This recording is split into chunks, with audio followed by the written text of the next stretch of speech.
آج ہم وضو کے آداب بیان کرنا چاہتے ہیں اور آپ سے گزارش ہے جو سن رہے ہیں دیکھ رہے ہیں کہ آپ اپنے سوالات جو بھیجنا چاہیں وہ آپ بھیجا کریں۔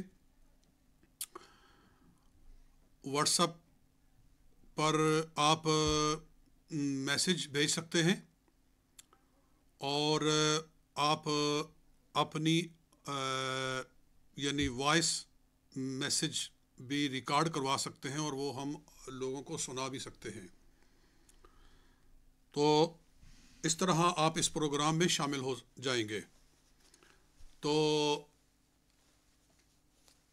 کئی سوالات لوگوں کے ذہنوں میں آتے ہیں جب گفتگو سنتے ہیں وہ تو، اور ان کے سوال سے پھر کئی جہتیں نئی کھلتی ہیں مسئلے کی، اور بہت سارے لوگوں کی تشفی ہو جاتی ہے اور معاملہ زیادہ نکھر کے سامنے آ جاتا ہے۔ تو وضو کے آداب کے بارے میں پہلے تو میں نے برکت کے لیے قرآن پاک کی یہ آیت مبارکہ تلاوت کی ہے جو سورہ مائدہ کا دوسرا رکوع یہاں سے شروع ہوتا ہے 6 سپارے کے اندر۔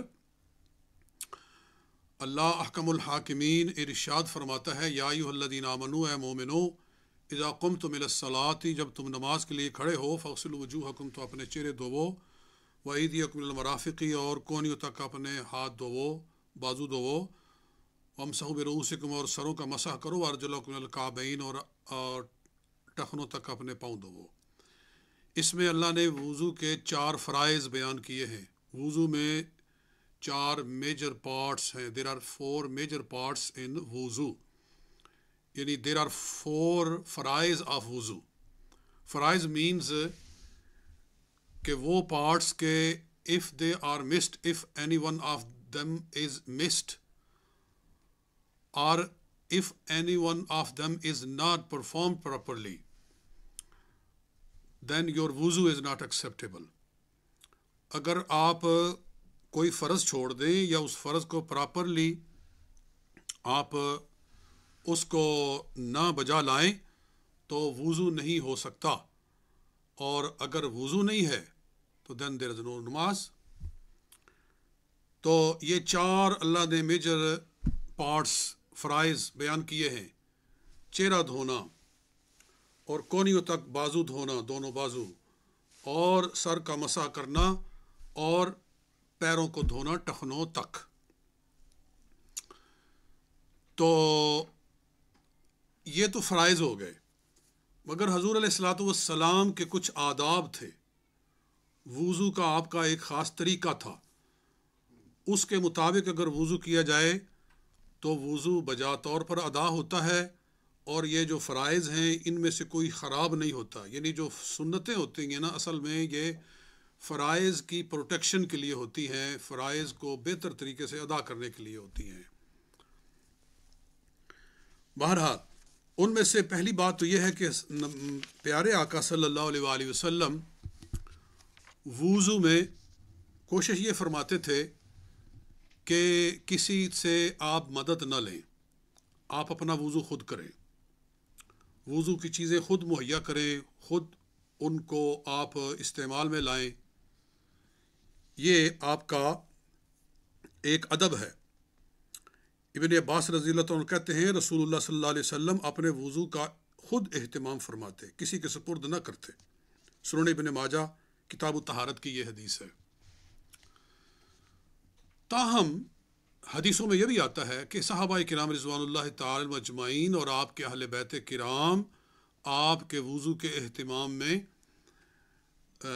وہ مدد کیا بھی کرتے تھے، اور نبی علیہ الصلوۃ والسلام ان کی دل جوئی کے لیے ان کو منع بھی نہیں فرماتے تھے، مگر یہ آپ کی ذاتی خواہش نہیں ہوتی تھی، کیونکہ بہت ساری کتابیں، بہت ساری حدیثیں موجود ہیں بخاری میں، مسلم میں، سیاستہ میں، کہ حضور علیہ السلام کے اہل بیت کہتے ہیں کہ ہم آپ کا وضو کا پانی، آپ کی مسواک اور دیگر چیزیں جو آپ کو چاہیے ہوتی تھی، کنگھی آپ کی، ہم آپ کے پاس رکھ دیتے تھے، آپ کے بیڈ کے پاس رکھ دیتے تھے۔ آپ جب بھی رات کو اٹھتے تو آپ اٹھ کر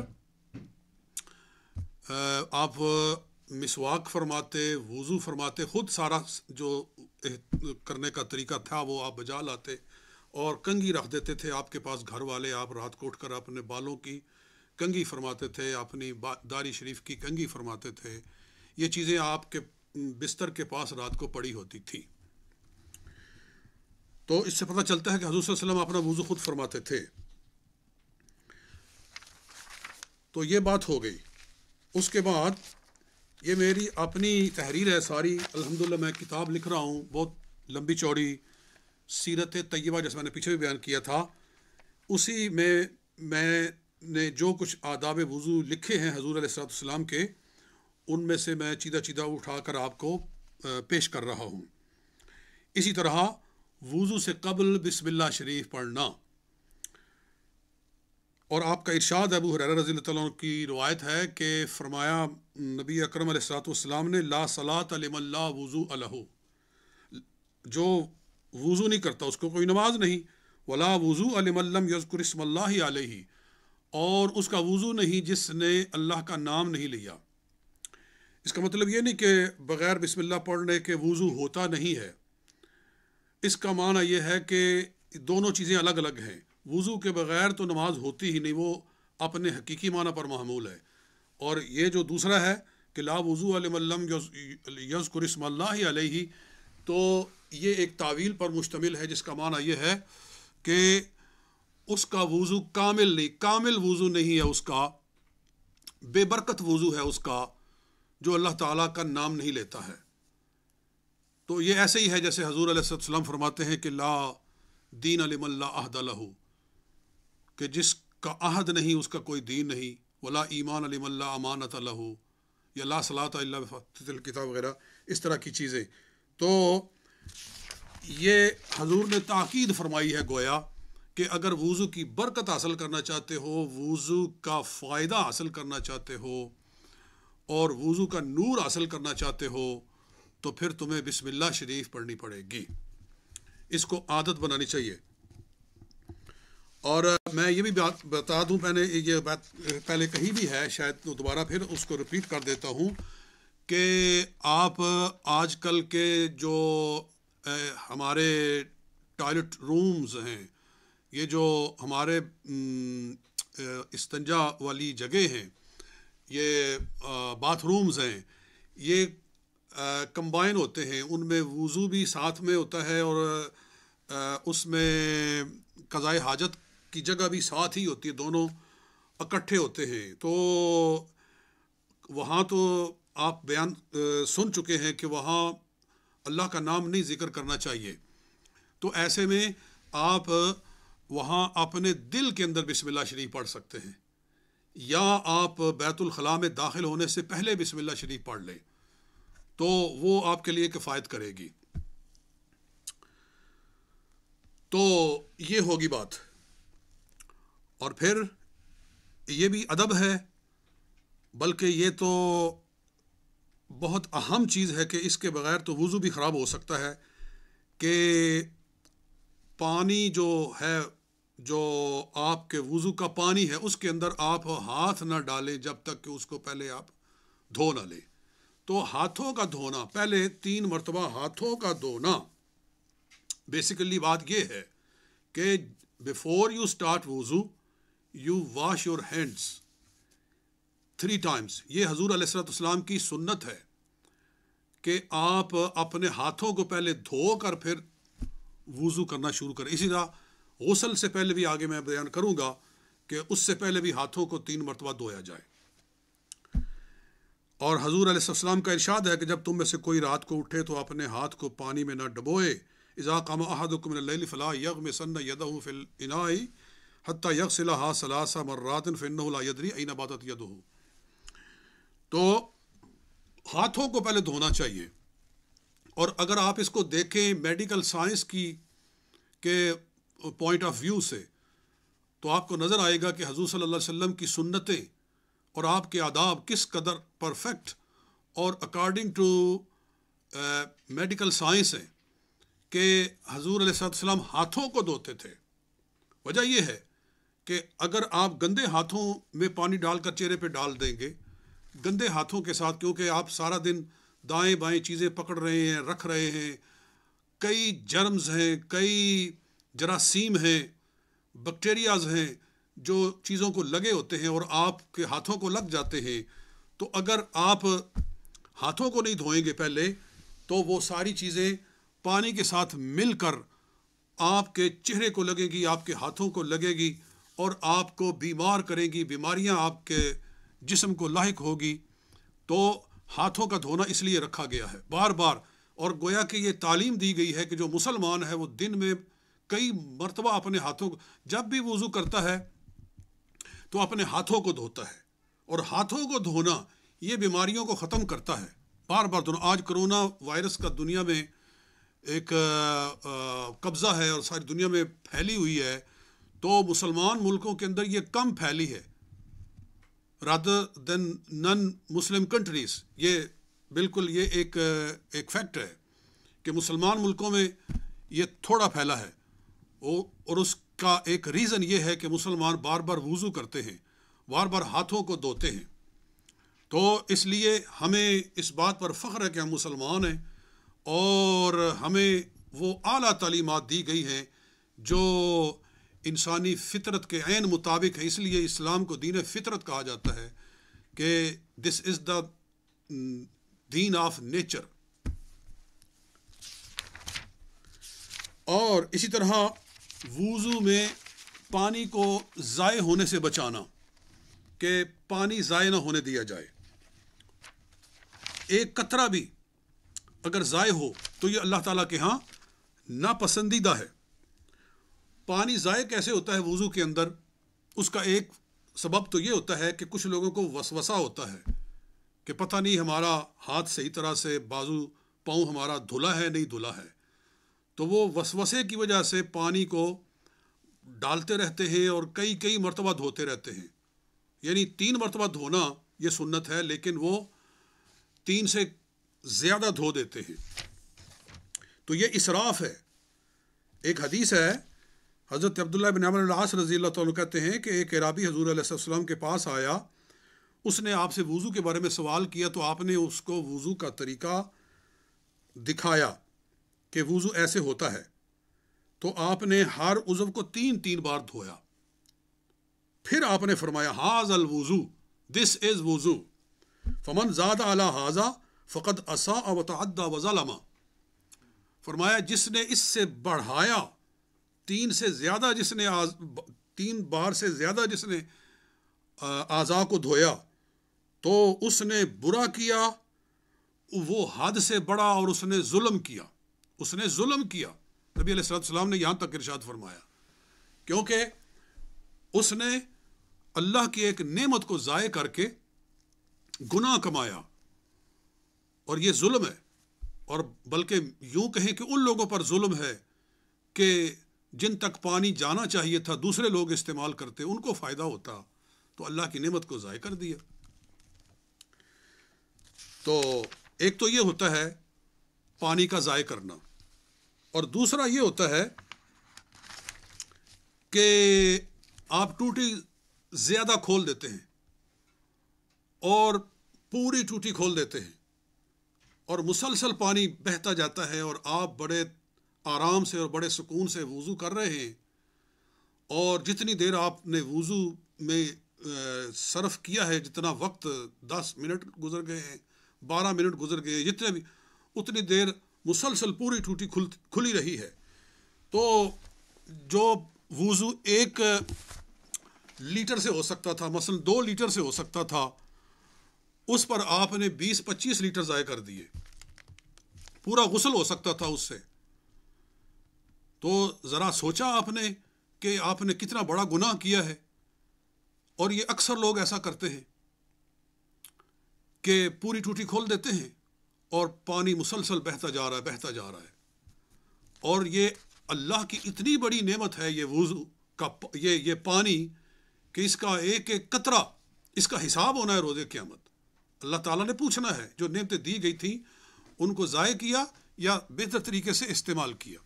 اللہ تعالیٰ فرماتا ہے قرآن پاک میں وَجَعَلْنَا مِنَ الْمَاءِ كُلَّ شَيْءٍ حَيٍّ، ہر زندہ چیز پانی کے سہارے زندہ ہے.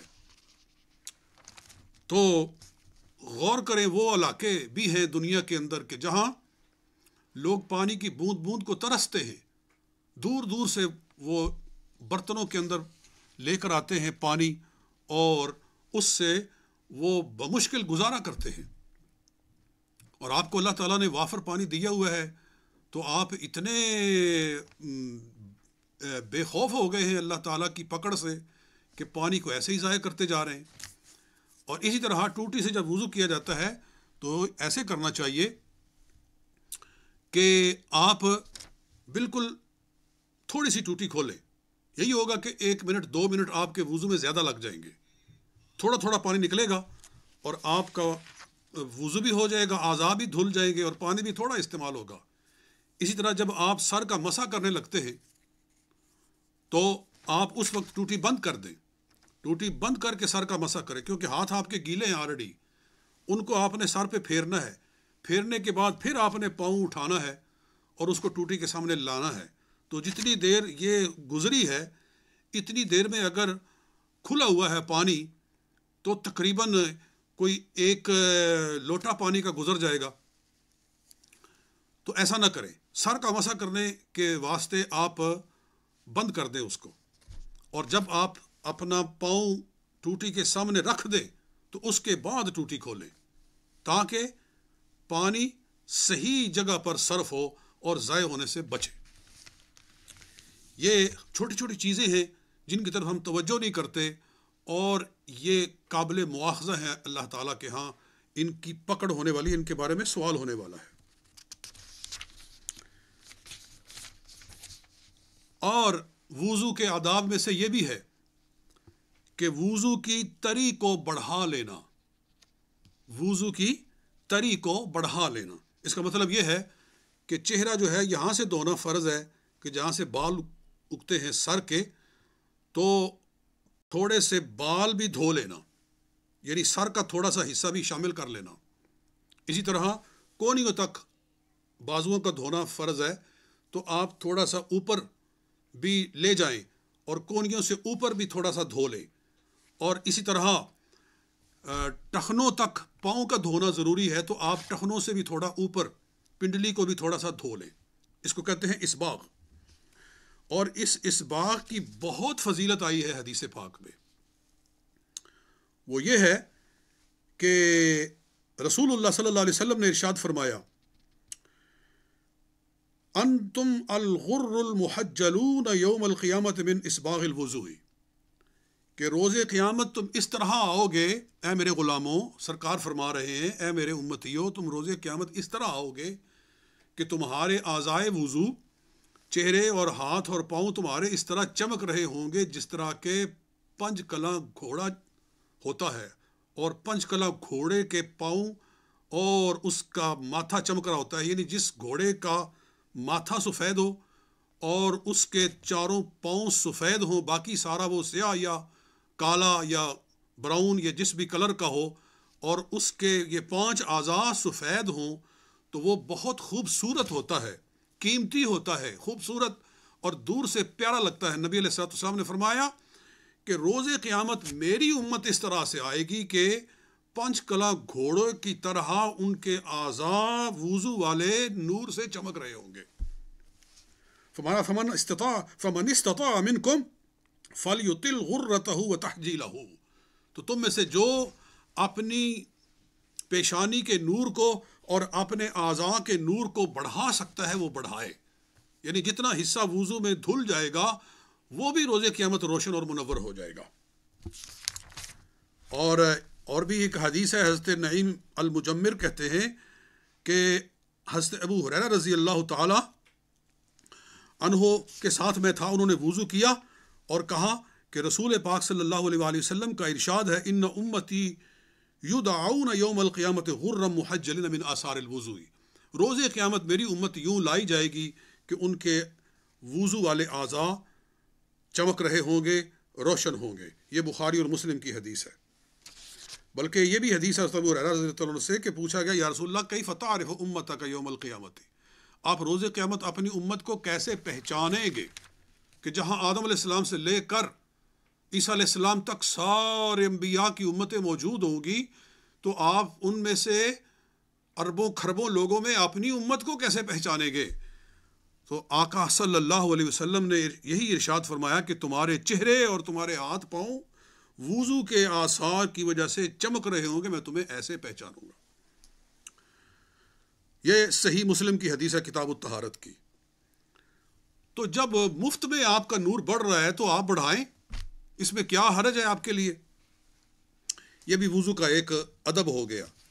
اسی طرح 3 بار کلی کرنا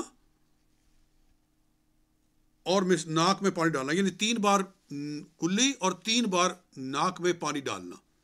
کلی کرو 3 بار، اس کے بعد پھر دائیں ہاتھ کے ساتھ ناک میں پانی ڈالو اور بائیں کے ساتھ ناک کو صاف کرو۔ یہ سنت ہے، بلکہ یہ سنت موقدہ میں سے ہے۔ وضو کی کچھ سنتیں موقدہ ہیں، کچھ غیر موقدہ ہیں، کچھ پر حضور صلی اللہ علیہ وسلم نے تاکید فرمائی ہے، زور دیا ہے۔ تو یہ استنشاق اور مزمزہ یعنی گرگلنگ اور ناک میں پانی ڈالنا، یہ موقدہ سنتوں میں سے ہے۔ اور یہاں بھی آپ غور کریں کہ اسلام کتنا خوبصورت مذہب ہے اور کس قدر صفائی پہ زور دیتا ہے کہ آپ سارا دن سانس لیتے ہیں تو گرد و غبار کو آپ اپنے ناک میں کھینچتے رہتے ہیں۔ آپ جہاں بھی بیٹھے ہوتے ہیں تو فضا کے اندر گرد موجود ہوتی ہے جو آپ کو بسا اوقات دھوپ میں نظر آتی ہے ونڈو میں سے، اور جب آپ باہر ہوتے ہیں بازار میں گلی میں تو وہاں تو زیادہ ہوتی ہے۔ تو آپ گرد و غبار کو اپنے اندر کھینچتے ہیں، اور جو اللہ تعالیٰ نے ناک کے اندر بال اگائے ہوئے ہیں وہ بھی اسی لیے اگائے ہوئے ہیں کہ تاکہ گرد و غبار کو وہ دماغ میں داخل ہونے سے بچائیں، روکیں، تو وہ گرد آلود ہوتے ہیں۔ تو مسلمان کو حکم دیا گیا ہے کہ وہ وضو کرتے ہوئے اپنے ناک کو بار بار دھوئے تاکہ غبار نکل جائے اور آدمی صاف ستھرا ہو جائے۔ مجھے بتائیے کون سا دین ہے اسلام کے سوا جو ایسی خوبصورت تعلیم رکھنے والا ہو اور فطرت کے تقاضوں کی تکمیل کرنے والا ہو؟ تو یہ صرف دین اسلام ہے۔ تو we are proud of being Muslim, الحمدللہ۔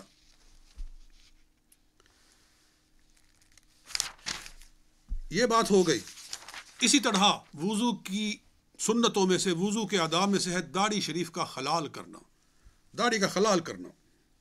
حضرت انس رضی اللہ تعالیٰ کہتے ہیں رسول اللہ صلی اللہ علیہ وسلم جب وضو فرماتے تو پانی کا ایک چلو لے کر اسے اپنی تھوڑی کے نیچے رکھتے، داڑھی کے نیچے رکھتے اس طرح، اور پھر اس طرح ہاتھ ڈال کے اندر سے، یعنی چہرہ دھونے کے بعد پانی کا چلو لے کر اپنی تھوڑی کے نیچے رکھنا اور پھر اس کو اپنی انگلیوں کے ذریعے داڑھی کے اندر داخل کرنا۔ یہ آپ نے کیا اور پھر فرمایا، کہتے ہیں حضرت انس کہ حضور صلی اللہ علیہ وسلم چلو لے کر تھوڑی کے نیچے داخل کرتے اور اس کو داڑھی میں ڈالتے، خلال کرتے اور فرماتے ہاں قضا امرانی ربی، مجھے میرے رب نے ایسا ہی کرنے کا حکم دیا ہے۔ یہ سنن ابو داؤد کتاب الطہارت کی حدیث ہے تقریر اللحیہ کے اندر۔ تو یہاں سے بلکہ ایک تردن للباب، ایک اشارتاً ایک بات یہ بھی معلوم ہو رہی ہے کہ حضور علیہ الصلوۃ والسلام کی داڑھی شریف مٹھی برابر تھی، لمبی داڑھی تھی، وہ لٹکی ہوئی داڑھی تھی، وہ چہرے سے چپکی ہوئی داڑھی نہیں تھی، کم از کم ایک مٹھی تھی۔ اور اس پر بڑی لمبی تحقیق ہے، کتابیں ہیں کہ آپ صلی اللہ علیہ وسلم کی ریش مبارک مٹھی برابر تھی، اس طرح پکڑنے میں ہاتھ میں آتی ہے، کیونکہ اتنی ہو تو خلال ہو سکتا ہے، اگر چھوٹی چھوٹی داڑھی ہو تو خلال کیسے ہوگا؟ تو اللہ تعالیٰ ہمیں حضور صلی اللہ علیہ وسلم والا چہرہ بھی عطا فرمائے کہ جیسا آپ کا چہرہ ویسا آپ کے غلام کا چہرہ ہونا چاہیے۔ دیکھو سکھ داڑیاں رکھتے ہیں، حالانکہ وہ بڑی ان کا عجیب سٹائل ہوتا ہے، مگر وہ چھوڑتے نہیں ہیں داڑھی، وہ پگڑی نہیں چھوڑتے۔ وہ کیوں؟ وہ کہتے ہیں کہ ہمارے گرو نے یہ کہا ہے، ہمارے گرو کا یہ طریقہ ہے۔ تو ہم کہتے ہیں کہ لاکھ گرو حضور صلی اللہ علیہ وسلم کی گرد راہ پر قربان ہیں۔ ہمارے آقا و مولا ساری کائنات کے سردار ہیں، سارے رسولوں اور سارے انبیاء کے سردار ہیں، وہ وجہ تخلیق کائنات ہیں، تو جب انہوں نے داڑھی شریف رکھی تو ایک مسلمان کا یہ شان ہے، اس کی یہ محبت ہے اپنے آقا و مولا سے کہ وہ داڑھی شریف رکھے۔ آج انگریزی تہذیب کا غلبہ ہم پر ایسا ہوا ہے کہ ہم ان باتوں کو عار سمجھنے لگے ہیں، اور ایک پروپیگنڈا کیا گیا ہے داڑھی کے خلاف کہ گویا داڑھی رکھنے والا جو ہے وہ کوئی دہشت گرد ہوتا ہے، وہ کوئی مار کٹائی کرنے والا ہوتا ہے۔ یہ دنیا کو یہ سکھایا گیا ہے تاکہ مسلمانوں کو ان کی تہذیب سے، ان کے تشخص سے دور کیا جائے۔ یہ مسلمان کی ایک آئیڈینٹیفیکیشن ہے۔ داڑھی شریف، the beard is a identification of a Muslim. Wherever there is a Muslim with beard, he is seen as a Muslim. لوگ جانتے ہیں کہ یہ مسلمان ہے۔ جس کی داڑھی شریف ہوگی دور سے نظر آئے گا کہ یہ محمد عربی کا غلام آ رہا ہے، یہ مدینے والی سرکار کا نوکر آ رہا ہے۔ تو آپ کو خوش ہونا چاہیے کہ اللہ نے ہمیں یہ اعزاز عطا فرمایا ہے، یہ چہرہ عطا فرمایا ہے۔ بہرحال دوستو، میں آگے چلتا ہوں۔ اسی طرح وضو کے آداب میں سے ہے انگلیوں کا خلال کرنا۔ انگلیاں ایک دوسری میں ڈال کے ہاتھوں کے جو ہاتھوں کی انگلیاں ہیں، تو فرمایا لقیت بن صبرہ رضی اللہ تعالیٰ کے رسول اللہ صلی اللہ علیہ وسلم نے فرمایا اذا توضأت فخلل الاصابع، جب تو وضو کرے تو انگلیوں میں خلال کر۔ اور ایک اور حدیث ہے کہ صحیح بخاری میں ہے کہ لَتُخَلِّلَنَّ أَصَابِعَكُمْ بِالْمَاءِ أَوْ لَيُخَلِّلَنَّ اللَّهُ بِالنَّارِ، کہ ہاں یہ مصنف ابن ابی شیبہ کی حدیث ہے کہ اپنی انگلیوں میں خلال کرو وگرنہ اللہ تعالیٰ ان میں آگ ڈالے گا۔ مطلب یہ ہے کہ اگر یہ جگہ خشک رہ گئی، یعنی یہ خلال اس لیے حضور صلی اللہ علیہ وسلم نے سنت بنایا ہے کہ انگلیوں کے درمیان جو جگہ ہوتی ہے ہو سکتا ہے، پاسبل ہے کہ وہ خشک رہ جائے، تو جو جگہ خشک رہ گئی ہماری کاہلی اور سستی اور غفلت اور بے توجہی کی وجہ سے، تو اس کو آگ میں جلایا جائے گا۔ اس پر بہت ساری حدیثیں ہیں، لہٰذا یہ خلال۔ اور اسی طرح پاؤں کی جو انگلیاں ہیں ان میں ہے کہ آپ بائیں ہاتھ کی اس انگلی کے ساتھ، چھنگلی کے ساتھ دائیں کی چھنگلی سے شروع کریں، اور اس طرح آپ سارے جتنے دونوں پاؤں ہیں ان کے اندر آپ خلال کریں۔ یہ ایک سنت ہے حضور صلی اللہ علیہ وآلہ وسلم کی۔ اور اگر آپ سمجھتے ہیں کہ آپ نے اتنا اچھی طریقے سے دھو لیا ہے تو ٹھیک ہے، لیکن چونکہ حضور صلی اللہ علیہ وسلم خلال کرتے تھے تو خلال کر لینا یہ زیادہ برکت کا سبب ہے۔ ایسے ہی حضور علیہ السلام اپنی انگوٹھی کو حرکت دیتے تھے، انگوٹھی کو آپ دائیں بائیں کرتے تھے تاکہ اس کے نیچے سے پانی گزر جائے۔ یہ حدیث ہے۔ ابو رافع رضی اللہ عنہ کہتے ہیں کان رسول اللہ صلی اللہ علیہ وسلم اذا توضأ حرک خاتمہ، سرکار جب وضو فرماتے تو اپنے خاتم کو، اپنی انگوٹھی کو حرکت دیتے تھے۔ یہ سنن ابن ماجہ کی حدیث ہے۔ مقصد اس کا یہ ہے تاکہ کوئی جگہ خشک نہ رہ جائے، کہ جو جگہ بھی ہماری غفلت، ہماری سستی اور ہماری بے توجہی کی وجہ سے خشک رہے گی اسے آگ میں جلایا جائے گا۔ نبی علیہ السلام نے کچھ لوگوں کو دیکھا کہ انہوں نے جلدی جلدی وضو کیا تھا اور ان کی ایڑیاں چمک رہی تھیں، تو حضور نے کیا ارشاد فرمایا نبی علیہ السلام نے کہ ویل للعقاب من النار، ان ایڑیوں کو آگ میں جلایا جائے گا۔ یہ بخاری شریف کتاب الوضو اور مسلم شریف کتاب الطہارت کی حدیث ہے، سارے حوالہ جات لکھے ہوئے ہیں۔ اسی طرح نبی علیہ السلام اپنی آنکھوں کے کونوں کے اندر بھی انگلیاں ڈالتے تھے۔ وضو کرتے ہوئے آپ اس طرح کرتے تھے تاکہ یہ جو جگہ ہوتی ہے کہیں یہ خشک نہ رہ جائے۔ تو میں یہاں ایک سبق پیش کرنا چاہتا ہوں خواتین کے لیے خصوصی طور پر، کہ جب یہ حکم آ گیا کہ جو جگہ ہماری غفلت کی وجہ سے ننگی رہ گئی، خشک رہ گئی وضو کے اندر، اس کو آگ میں جلایا جائے گا، تو جو عورتیں نیل پالش لگاتی ہیں مسلم ہونے کے باوجود، اپنے ناخنوں کے اوپر وہ لگاتی ہے پالش موٹی، وہ اتنی موٹی ہوتی ہے کہ اس کے ساتھ پانی نیچے جا ہی نہیں سکتا، وہ جگہ خشک رہے گی. جب خشک رہے گی تو وضو نہیں ہو سکتا، اور وضو جس طرح نہیں ہو سکتا غسل بھی اس طرح نہیں ہو سکتا. گویا اس کے ہوتے ہوئے وہ عورت پاک نہیں ہوتی، گندی عورت ہے، ناپاک عورت ہے، نجس عورت ہے. اور مجھے افسوس سے کہنا پڑتا ہے کہ آج کل کہتے ہیں کہ دلہن نہیں تیار ہوتی جب تک کہ نیل پالش نہ لگے ہوئے ہو. تو میں پوچھتا ہوں کہ کیا دلہن کے اوپر نہانا فرض نہیں ہوگا؟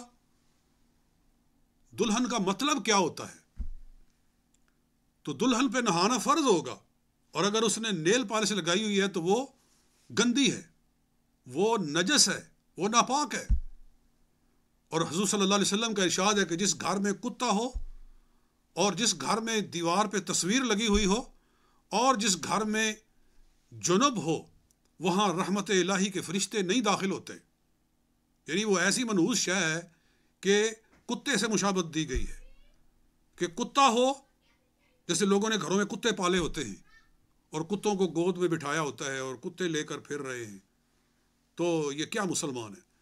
اور اسی طرح دیوار پہ تصویر لگانا، اور اسی طرح گھر کے اندر اگر کوئی ناپاک انسان ہے، یعنی ایک تو یہ ہے کہ تھوڑی دیر کے لیے آدمی نے غسل کو ڈیلے کیا ہے، وہ تو ابھی نماز کا ٹائم نہیں آیا، تو اس نے اس سے پہلے اگر گھنٹہ 2 گھنٹہ تاخیر کی ہے تو دیٹس نتھنگ. لیکن جب نمازوں پہ نمازیں جا رہی ہیں اور بندہ گندا ہے، نہ نماز ہے نہ غسل ہے، تو ایسا منحوس آدمی رحمت کے فرشتوں کو گھر سے نکال دیتا ہے. جب رحمت کے فرشتے نہیں آئیں گے تو پھر وہاں نحوست آئے گی، پھر وہاں بے برکتی آئے گی، وہاں بلائیں آئے گی، وہاں مصیبتیں آئیں گی، وہاں پریشانیاں آئیں گی. تو ان چیزوں کو سمجھنا چاہیے مسلمانوں کو.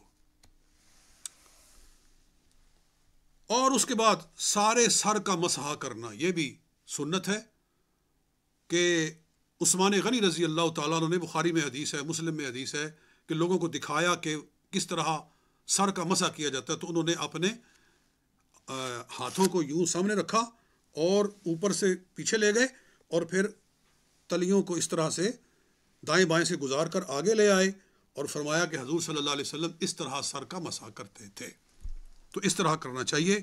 اور گردن کا مسح بھی سنت ہے، اس پر بھی حدیثیں موجود ہیں. اور کانوں کا مسح اس طرح سے کانوں کے اندر انگلی ڈال کے اندر سے مسح کیا جائے اور انگوٹھوں کے ساتھ اس کے باہر سے مسح کیا جائے. اس پر میں نے بہت ساری حدیثیں یہاں لکھی ہوئی ہیں، میں ہر حدیث اگر پڑھتا جاؤں گا تو بات لمبی ہوگی. یہ باتیں ہوگی دوستان گرامی وضو کے آداب اور وضو کی سنتیں. اور اس میں ایک بحث میں نے یہاں شروع کی ہے، وہ ایک علمی اور تحقیقی بحث ہے کہ آیا وضو میں پاؤں کو دھویا جاتا ہے یا پاؤں پہ مسح کیا جاتا ہے. اہل سنت و جماعت جو ہیں وہ پاؤں کو دھوتے ہیں، ان کے نزدیک پیروں کو دھونا ہوتا ہے. لیکن شیعہ لوگ جو ہیں وہ پیروں کو دھوتے نہیں ہیں، بلکہ پیروں پہ مسح کرتے ہیں. مگر یہ بالکل غلط ہے، اس میں نہیں آنا چاہیے. اللہ کا حکم جو ہے قرآن پاک میں، وہ ارجلکم الی الکعبین، اور ٹخنوں تک اپنے پیروں کو دھو. ٹخنوں تک، یہ لفظ قابل غور ہے کہ بازوؤں کے بارے میں فرمایا کہ وہ ایدیکم الی المرافق، کہ بازوؤں کو کوہنیوں تک دھو. تو حد اس چیز کی بیان کی گئی ہے جس کو دھویا جاتا ہے، اس لیے اس میں دھونا ہی معنی بنتا ہے. اور اس پر میں نے کافی حدیثیں بیان کی ہیں، بلکہ شیعہ کتب سے بھی حدیثیں پیش کی ہیں، کہ خود شیعہ کتابوں کے اندر بھی یہ موجود ہے. اور ابھی آپ نے ایک حدیث پیچھے سنی، میں نے ابھی بیان کی کہ ویل للعقاب من النار، فرمایا کہ جو ایڑیاں ننگی ہیں، وضو میں دھلی نہیں ہیں، ان کو آگ میں جلایا جائے گا. تو اگر ایک ایڑی ننگی رکھی جائے وضو کی پاؤں کی تو وہ آگ میں جلائی جائے گی، تو اگر پورا پاؤں، پورے دونوں پاؤں اگر جان بوجھ کر چھوڑ دیے دھونے سے تو کیا وہ آگ میں نہیں جلائے جائیں گے؟ وہ بھی آگ میں جلائے جائیں گے۔ اور یہ حدیث ہماری کتب کے اندر بھی موجود ہے اور کتب اہل تشیع کے اندر بھی موجود ہے۔ میں نے یہاں مکمل حوالے لکھے ہیں کہ یہ حدیث جو ہے وہ کتب اہل تشیع میں بھی پائی جاتی ہے۔ اور نبی اکرم صلی اللہ علیہ وآلہ وسلم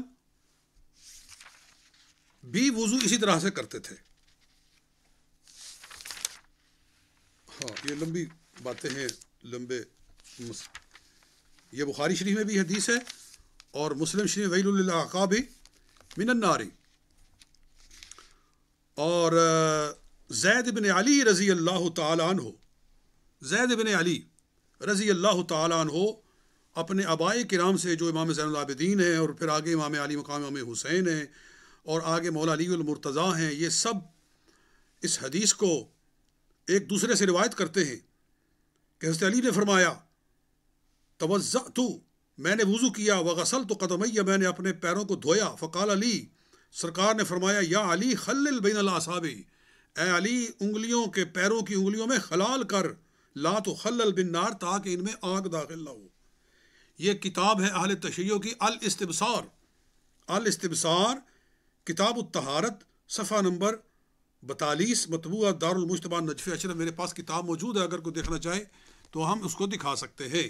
تو یہ کتب اہل تشیع خود کہہ رہی ہے کہ اگر انگلیوں میں خلال نہیں کیا، پیروں کی انگلیوں میں خلال نہیں کیا تو اس میں آگ داخل ہوگی۔ مولا علی المرتضیٰ فرما رہے ہیں، اور سرکار صلی اللہ علیہ وآلہ وسلم کا یہ ارشاد ہے۔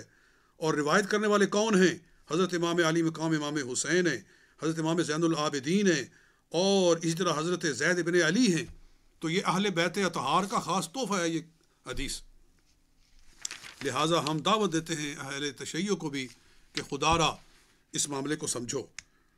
تو یہ دو چیزیں اگلی دوسری کاپی میں چلی گئیں، وہ یہ ہے کہ کھڑے ہو کر بعد میں پانی تھوڑا پی لینا، اپنے وضو کا بچا ہوا پانی، اگر لوٹے میں وضو کر رہے ہیں تب، اور اگر ٹوٹی میں کر رہے ہیں تو ٹوٹی سے پانی کا ایک چولو لے کر پی لینا کھڑے ہو کر۔ یہ بھی وضو کے آداب میں سے، حضور صلی اللہ علیہ وسلم ایسا کرتے تھے۔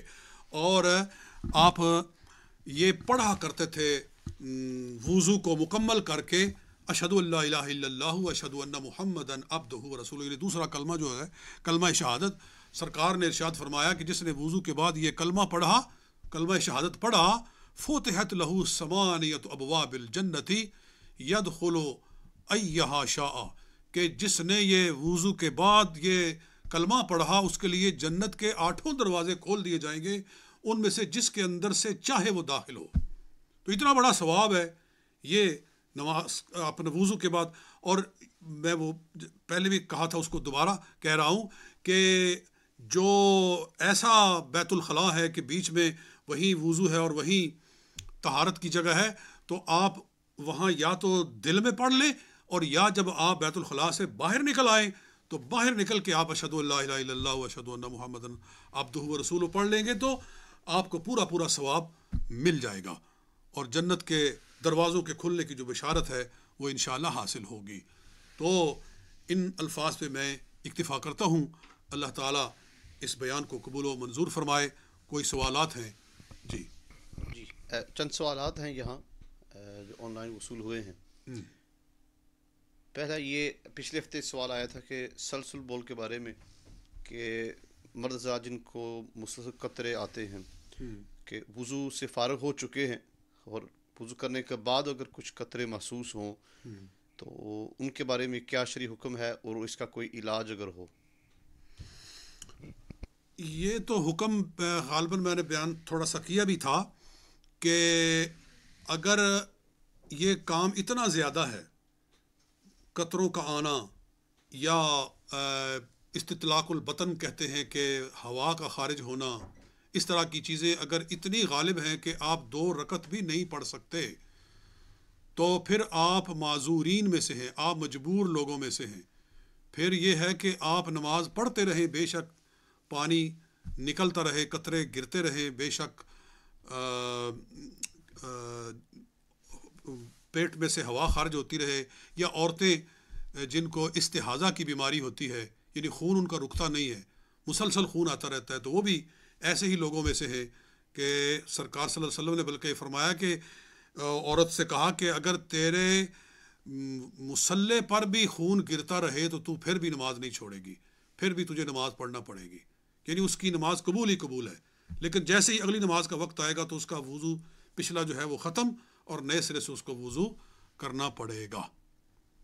باقی رہ گیا کہ اس کا علاج کیا ہے، تو میں حکیم نہیں ہوں، میں اس کا کوئی علاج نہیں بتا سکتا، یہ تو آپ ڈاکٹر سے کنسلٹ کریں، اور اس کا میں تو یہی سمجھتا ہوں کہ کوئی مثانے کی کمزوری ہے تو کوئی ایسی چیزیں اس کے علاج کے لیے استعمال کی جا سکتی ہیں۔ جی، پاکی ناپاکی کے بارے میں ایک سوال ہے کہ پبلک ٹوائلٹس میں جب جانا پڑے کہیں موٹر وے پر یا ایئرپورٹ پر، تو جب لباس کھولا جاتا ہے تو نیچے زمین جو فرش ہے وہ نہیں معلوم کہ پاک ہے کہ نہیں پاک، تو کیا اس صورت میں کھڑے ہو کر پیشاب کرنا اس کی اجازت ہے کہ نہیں؟ کہ اگر شلوار یا ٹراؤزر پہنی ہو اگر اتاریں گے تو نیچے زمین کا نہیں پتہ کہ فرش صاف ہے کہ نہیں، اس صورت میں کھڑے ہو کر پیشاب کرنا جائز ہے کہ نہیں؟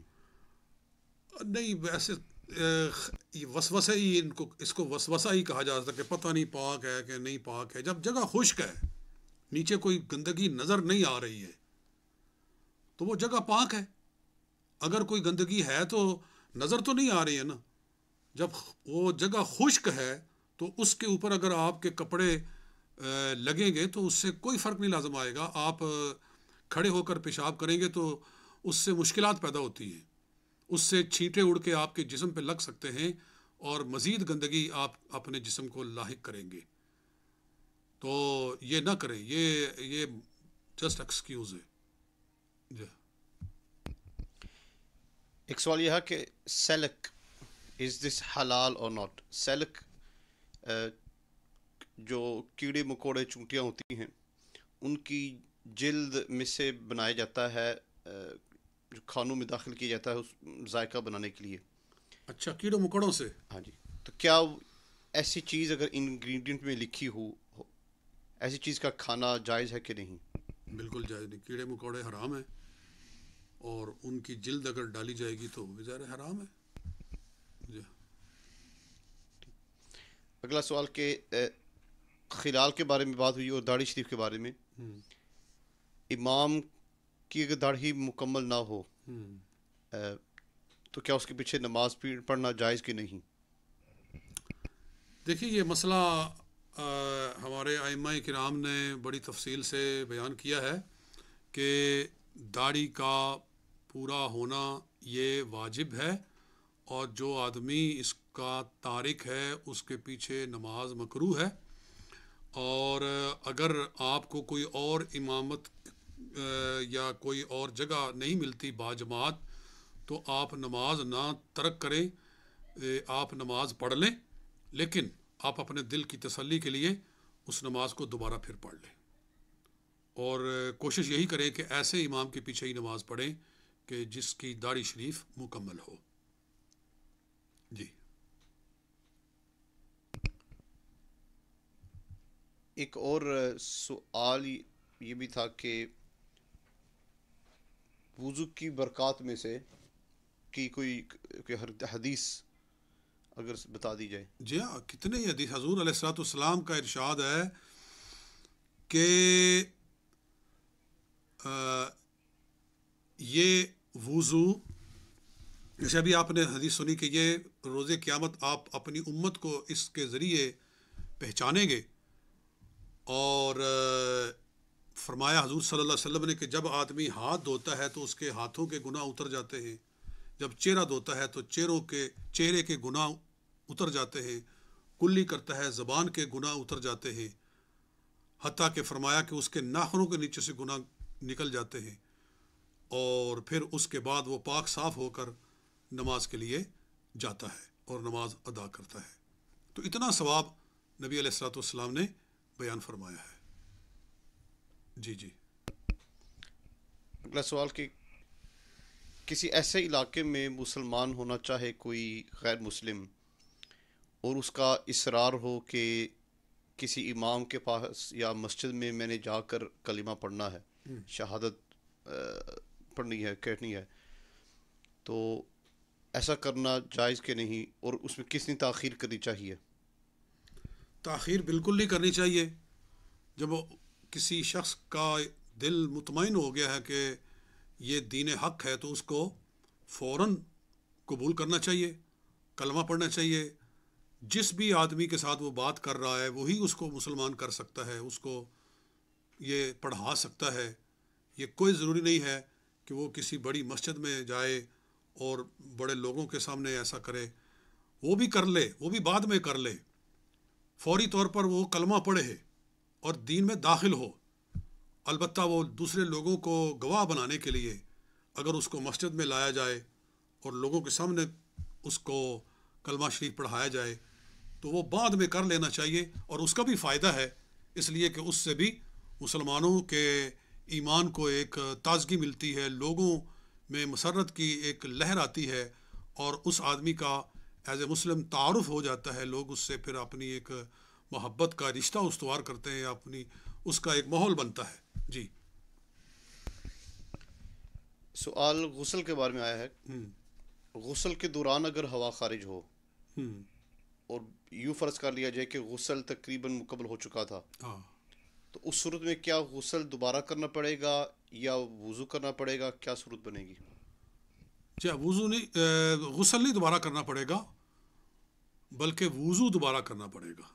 وضو اس کو پھر کرنا پڑے گا، غسل اس کا ٹھیک ہے۔ یعنی ایک آدمی کے اوپر نہانا فرض ہے اور وہ نہا رہا ہے، اس نے پہلے وضو کیا ہے، یعنی طریقہ تو یہی ہے نا۔ آگے انشاءاللہ ہم غالباً اگلے جمعہ کو یا اس سے اگلے جمعہ کو ہم غسل کے آداب اور احکام بیان کریں گے، تو اس میں یہ ہے کہ پہلے وضو کر کے پھر غسل کیا جائے۔